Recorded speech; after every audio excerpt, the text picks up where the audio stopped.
વડોદરા શહેરની મધ્યમાં આવેલ સુરસાગર તળાવ પાસેના પાતાળેશ્વર મહાદેવ મંદિર ખાતે નિઃશુલ્ક ચકલીના માળા અને પીવાના પાણીના કુંડાનું વિતરણ કરવામાં આવ્યું છે। શહેરોના કોન્ક્રીટ જંગલો વચ્ચે આજે પ્રકૃતિ, પક્ષીઓ અને પ્રાણીઓ માટેનું સ્થાન ધીમે ધીમે ઓછું થતું જઈ રહ્યું છે। એક સમય હતો જ્યારે ચકલીનો અવાજ આપણા રોજિંદા જીવનનો હિસ્સો હતી, પરંતુ આજે તે અવાજ ઓછો થતો જાય છે, જે આપણા માટે ચેતવણી સમાન છે।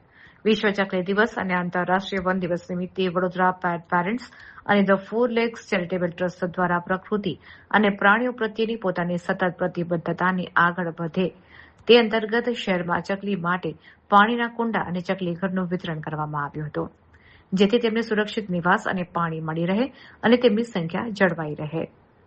તો પ્રાણીઓ પ્રત્યે સંવેદના અને સન્માન જાળવી રાખવાના હેતુથી the four legs charitable trust દ્વારા સાથે પ્રાણીઓ પ્રત્યે સંવેદના અને સન્માન જાળવી રાખવાના હેતુથી the four legs charitable trust દ્વારા પ્રાણીઓને સન્માનજનક અંતિમ વિદાય આપવાના મહત્વપૂર્ણ પ્રયાસના ભાગરૂપે એક વેન સેવા પણ શરૂ કરવામાં આવી છે।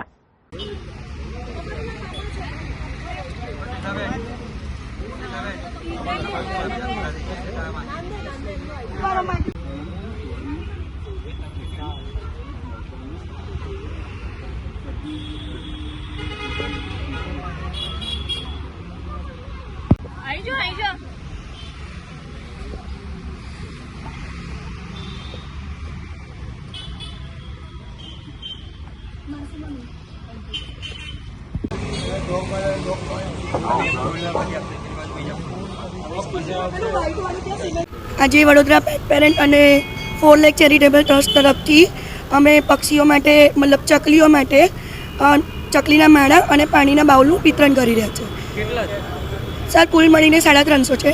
સાથે આજે વિશ્વ પર્યાવરણ દિવસ છે, એટલે પર્યાવરણને બચાવવાનું રહે એવી આશાથી અમે આ બધી એ કરી રહ્યા છે। પ્લસ આજે પેટ ક્રિમેશન માટે પણ અમે એ કરી રહ્યા છે, જેવું આપણે દુર્ગાધામ વાહિની, વૈકુંઠધામ વાહિની છે, એવું કોઈનું પણ જાનવર જે 4 પગવાળું છે પેટ્સ મરી જાય તો એના ક્રિમેશન માટે અમે મદદ કરવા પણ તૈયાર છે।